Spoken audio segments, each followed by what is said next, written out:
Property में investment करने वाले लोगों को जिस सबसे कॉमन धोखे का सामना करना पड़ता है, आज हम उन्हीं फ्रॉड्स और उन्हीं धोखों के बारे में बात करेंगे और आपको बताएंगे कि उन फ्रॉड्स और धोखों से किस तरीके से बचा जाए। तो वीडियो को एंड तक लाजमी देखिएगा। मैं हूं आपका host Mohammad Muslim from Red Box. तो जैसे कि मैंने आपको बताया कि इन फ्रॉड्स के बारे में हम बात करने जा रहे हैं, तो सबसे बड़ा जो कॉमन फ्रॉड हमें देखने को मिलता है एज ए सोसाइटी के तौर के ऊपर, जो बड़े बड़े डेवलपर्स होते हैं वो अपनी अर्निंग सोसाइटीज़ लॉन्च कर रहे होते हैं। सबसे बड़ा जो फ्रॉड वो ये होता है कि एक डेवलपर जब एक ज़मीन खरीद लेता है अपनी सोसाइटी बनाने के लिए, डेवलपमेंट करने के लिए, फिर अपने क्लाइंट्स को चीज़ें बेचने के लिए, तो फिर वो मार्केट में जब चीज़ लॉन्च करता है, तो जब कोई क्लाइंट वहाँ पर परचेजिंग करने के लिए जा रहा होता है सोसाइटी में, तो उसे उस एरिया में प्लॉट नहीं दिया जाता जहाँ की तमाम एनओसीज और डॉक्यूमेंटेशन कंप्लीट होती हैं। बनस्बत उसे उस जगह पर दिया जाता है कि जहाँ पर ना कोई ज़मीन का कोई पता होता है, ना ही वहाँ की कोई एनओसी वगैरह मौजूद होती है। क्लाइंट तो स्टार्टिंग में ये सोच के दे रहा होता है कि यार बहुत लॉन्ग टर्म है, इन्वेस्टमेंट्स है हमारी छोटी सी, हम लोग यहाँ पर इंस्टॉलमेंट्स में चीज़ें भरते रहेंगे तो फिर हमारे नाम पे हमारी चीज़ हो जाएगी। At the end of the day यही होता है कि फिर उन्हें वो चीज़ ना डिलीवर होती है, ना उनके कोई डॉक्यूमेंट्स उनके पास होते हैं, ना उनके नाम पे कोई फाइल बनती है। तो ये सबसे बड़ा एक कॉमन धोखा होता है जो कि हर आने व जाने वाले लोग फेस कर रहे होते हैं। 90% of the people are facing these problems. तो यही वजह होती है कि हम इन सब चीज़ों से बचें कैसे। तो देखिए, क्वेश्चन तो आ गया कि यार ये मसला है, अब इसके मसले का हल क्या है। तो मसले का हल ये होता है कि जब भी आप कहीं पर भी इन्वेस्टमेंट करने के लिए जाएं, तो सबसे पहला काम आपका यही होना चाहिए कि आप डॉक्यूमेंटेशन के ऊपर नज़र डालें।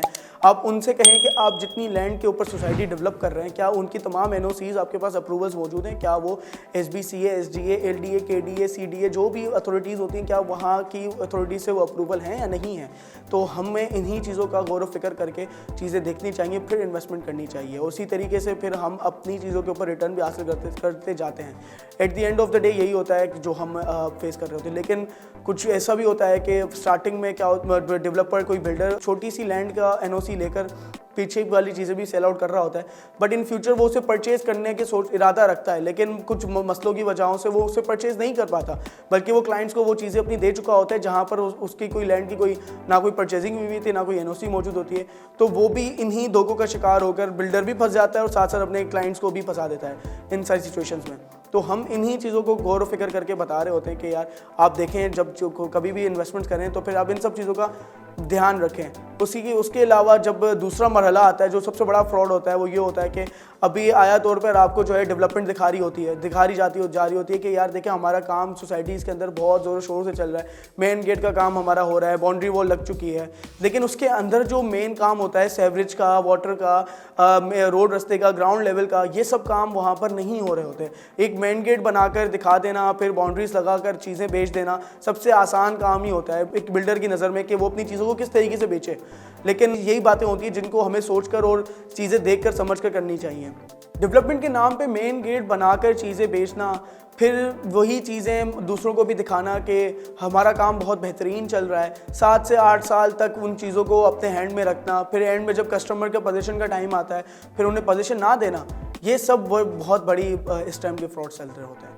फिर यही होता है कि बिल्डर अपने कोई मसले बता रहा होता है कि यार मेरे साथ ये इशू आ गया, इस वजह से मेरा काम डिले हो गया, मेरे ऊपर गवर्नमेंट का ये मसला आ गया, या अभी बीच में कोरोना आ गया, कुछ भी आ गया। तो काफ़ी सारी उनके पास वजहें ऑलरेडी मौजूद होती हैं जिसकी वजह पर हम लोग उनके आगे फेस नहीं कर पा रहे होते। फिर हमें वही चीज़ें करनी पड़ती हैं क्योंकि चीज़ उन्हीं की है, उन्हीं के नाम पर, जब तक वहीं से ट्रांसफ़र नहीं आएगा आप कुछ कर नहीं सकते। तो यही सिचुएशंस होती हैं जिन सब चीज़ों के ऊपर हर कोई इस टाइम फंस रहा होता है और अपने जमा पूंजी लगाकर उनको रिटर्न नहीं मिल रहा होता, उनके पैसे नुकसान में बदल जाते हैं। तो हमें इन सब चीज़ों का ध्यान रखना चाहिए। लेकिन ऐसा नहीं है, हर बिल्डर ऐसा नहीं होता, हर डेवलपर ऐसा नहीं होता।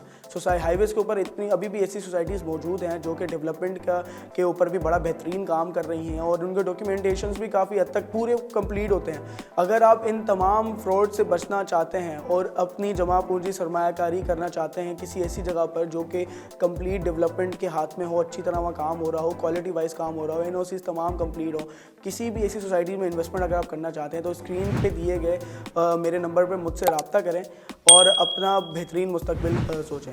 मिलते हैं अगली वीडियो में। अल्लाह हाफ़िज़।